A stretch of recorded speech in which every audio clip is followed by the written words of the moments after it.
What's going on, guys? Welcome back to another video. Today we are going to be doing something that I've been wanting to do since I started this channel, and that is component and product reviews. And today we're going to be kicking it off with the Pembree D2A pedal. So without further ado, let's get to some super sick cinematic shots, and then we'll get down to why I'm reviewing these pedals and what my opinions on them are. So let's get to it.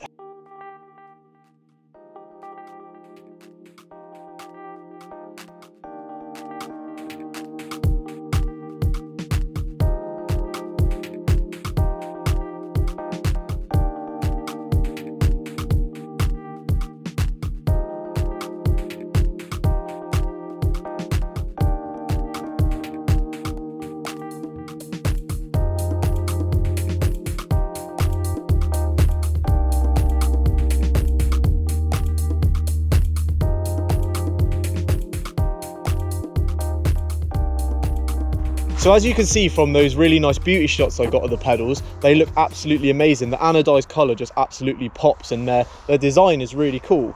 I opted for the orange because it matches my kit, my bike. I have a bit of an obsession with orange, so it was the best option to go for, but it's available in 5 different colours. You've got red, orange, purple, black and silver, and I think that's really cool because you can match it up with your components if you like. And black's really popular because it's like that stealth look, but then you have the option, like I have, to match up with parts of your bike or your kit. And they're just really nice looking pedals. I mean, I haven't actually seen a pair of pedals that stand out to me as much as these. The design is just really nice. They look the part. They look super mean and fierce as well. Just really cool. So now let's get down to the technical aspects of them and what made them really stand out to me to actually want to do this review on them.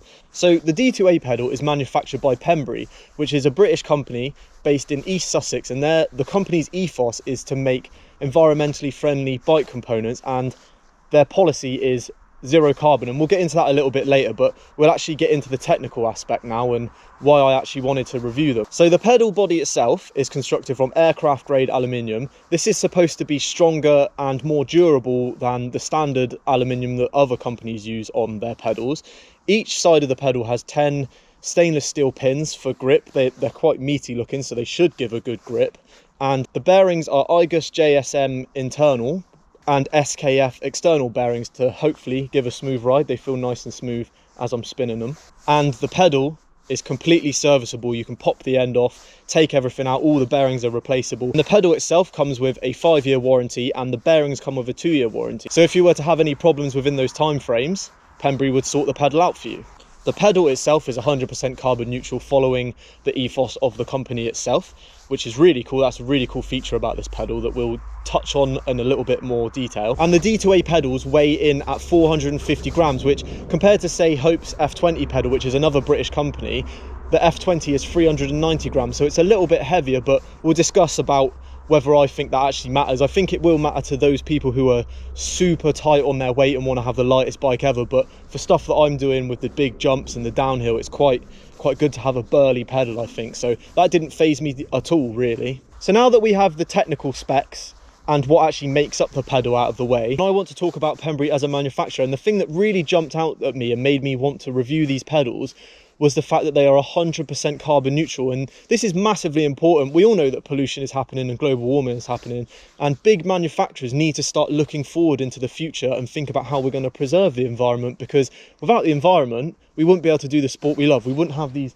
amazing spaces where we can just come and ride and do all this amazing stuff. So I think it's really cool that Pembree are looking forwards into the future and trying to preserve the environment and be good on the environment, and it's probably it should be leading the way for other big companies. And on that note, the D2A is also completely recyclable, which is really cool. I mean, for an example, if you compare them to the plastic polymer pedals that are really popular because they're so lightweight, if you were to snap a spindle or break them or something and you wanted to recycle them and took them to a recycling plant, they actually couldn't identify the plastic in them, so they'd end up going into landfill, which is really bad for the environment. But these, say at the end of their life you wanted to recycle them, they can be taken into their individual parts and completely recycled, which is really cool. So here I have my Wellgo pedals that came on my 2017 Scott Voltage. When I bought the bike, the previous owner swapped them over from a new bike, so they were brand new. And I want to do a real world comparison from the type of pedal that you would upgrade from to the pedal you would end up upgrading to. So The first thing that really jumped out to me is the bearings. Now, these have absolutely knackered, as you can probably hear, they're on their way out, and you can't access the bearings. I mean, listen to that. You can't access the bearings, so they're completely unserviceable. So once the bearings go, these have just got to go. They've got to be chucked away. I think they would be recyclable, which is at least a good thing, but they're terrible after 4 months. Now, say you had issues with the D2A bearings. The bearings themselves come with a 2-year warranty, and they can actually be completely replaced. You just pop the end off, and even after the 2 years, you could still replace them, which is really good for longevity, because these pedals probably do have a lot of life left in them, but because the bearings are dying, they're cut short pretty much. Now, another thing that really stood out to me was actually the profile of these pedals. Apart from the bent pins, which is really bad, I didn't actually notice that. The pins have bent all the way back. There's a lifted up part of the pedal that goes halfway up the pins. So when you stand on this pedal with, say, 510s, that part of the pedal is actually pushing your shoe off the pins, and you can't get a lot of grip, and you can actually see where my shoe has worn the paint off it. It's been brushing against it that hard. Now, these pedals come in at about £60, I think 60 to 70 pounds, which after 4 months is a terrible investment. When you think these pedals are £109, if I were to buy these again, I would have already gone way above the price of these, and these come with the 2-year guarantee. So at the moment they're looking a lot better, and we'll have a look into, once I've done the first ride impressions, about the comparison between these two pedals, because that's the real world comparisons that I want to make, not between two premium ones, because I don't have another set of premium pedals. It's between these and these for someone who's probably likely to upgrade. So we've discussed about the company and the specs, and now I want to get some first real world impressions. So I'm going to head over to Windhill Bike Park, and I'm going to shred these and give them a run for their money and see what we can get out of them and see first impressions. So let's cut to Windhill Bike Park and do some shredding. Yo guys, I've come up to Windhill Bike Park. It's one thing to review them on their aesthetics, they're amazing looking pedals, but I really want to give a good balanced opinion and actually get some rides in. So I got them fitted, the bike's absolutely muddy already, but we're going to smash some runs, do some jumps, see how they fare. First hits on the D2A, some jumps.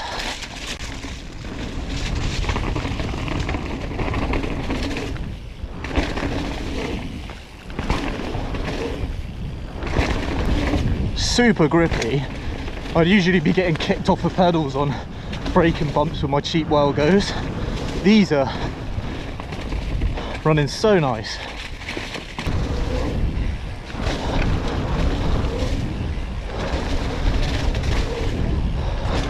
I just hit Arcady at Windhill, which is like a massive mixture of jumps and routes and sketchy stuff, and I did a little test run because I didn't know what I was doing. Unfortunately, I didn't know that this jump here was a gas to flat, but the difference is crazy. It's given me so much more confident on the rough stuff because my feet are actually sticking to the pedals, rather than before on my old well goes, they were bouncing all over the shop and kind of made me hold back a little bit, I think. Dropping into Arcady again. Give these pedals a run for their money. It's all good up until that root section where it starts getting a bit gnarly. This bit here.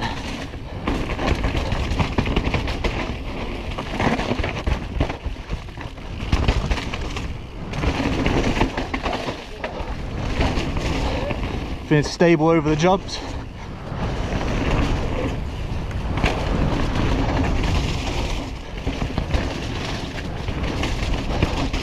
Oh, almost lost it there.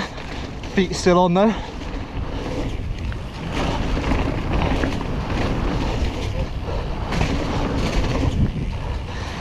Feet still on.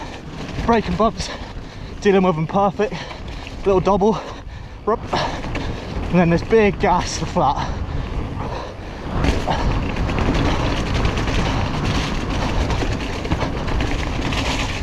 Even through these bits here, my old pedals would have been juddering me around and I'd have been slipping them. Ridiculous, the difference. My confidence has skyrocketed just because I'm not focusing on the pedals.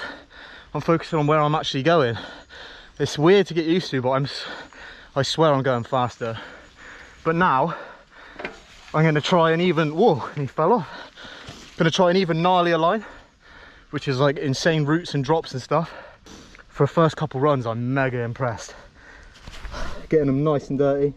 GoPro doesn't really do it justice. It's pretty gnarly. I feel way more confident hitting stuff like this with these pedals, just because the old ones I'd be worried about slipping, but I'm not really too worried about that now. I feel like they're gonna make me a lot faster, which is cool. So let's go up the top and hit this super rooty section, see how the pedals fare. Dropping in.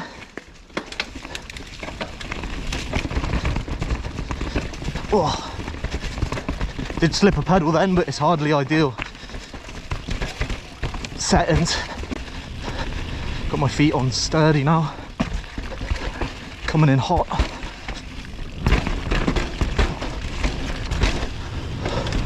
Sick, no slips or anything. I thought that I was at least going to slip a pedal on that down bit. I'm gluing to them, like, you can barely move the shoe on the pedal. Teamed up with 510s, they're absolutely perfect. And I think my old pedals have actually conditioned me a little bit to, as I've said, be a bit more reserved with my riding, because when you're hitting crazy stuff like those two trails, which I actually haven't ridden before, well, I rode the last one like 3 years ago or something, but I haven't ridden them before, so it's like riding them almost blind, not knowing any lines, and my feet are just gluing to the pedal. Last test run of the day, bit of past the Dutchie, super rooty. Let's see how long my feet stay on. Staying on really good. I've ridden this one before and my feet were off all over the place, so oh, I'm actually riding so much better just because of the pedals, I reckon, especially as it's wet. Here comes the super pedal bouncy bit though. 2 berms, and then here it comes, the roots. Feet are on perfectly for it, gaining speed. Oh, almost lost it then. Wow, mega impressed. The routes through here usually shake my feet off all over the shop, so super satisfying. It was actually really fun. I usually don't enjoy this trail, but wow, just wow. This bit right here is where the feet will come off the pedals.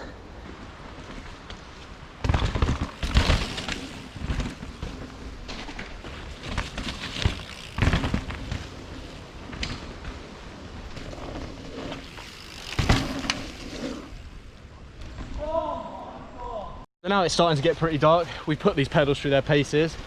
I'm going to say I'm very impressed, but we'll get back home now and we'll have a proper talk through what I thought about them and their performance and everything. So let's cut to the garage. As you could see from that point of view footage, that I went to Windhill Bike Park because I wanted to ride something that has a lot of different terrain, and it has steep rooty bits, some jumps, some gravel. It's just an all-round good place, I think, to test them. And I was mega impressed with the pedals. I actually haven't ridden a pedal that gives so much grip, and I actually found myself, as I say in the footage, that I was probably, before when I was riding with these pedals, focusing more on trying to keep my feet on, so I was going slower and I wasn't ready for what was coming at me.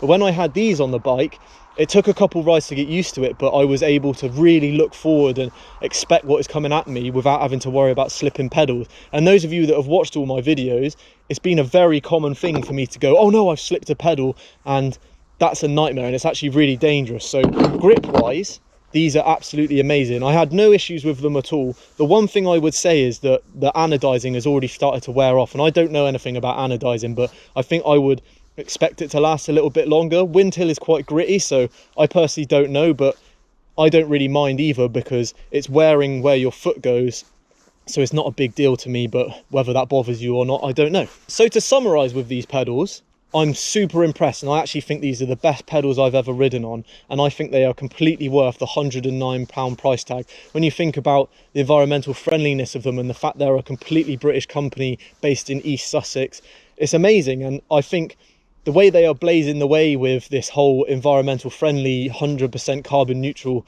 business plan, I think they're going to be trendsetters, and a lot of companies are going to have to follow suit with them, and they'll be one of the first ones to actually start doing this. And they look really cool. So aesthetics, I'm going to rate them an 8 out of 10 now, solely because the anodizing has started to wear off. It would be 10 out of 10 if the anodizing wasn't wearing off.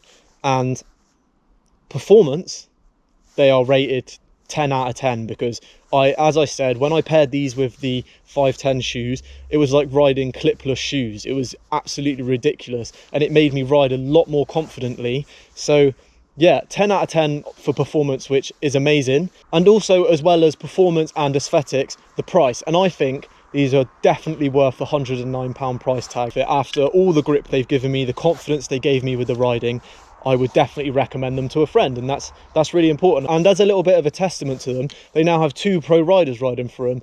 Rob Warner rides with them. Everyone knows who Rob Warner is.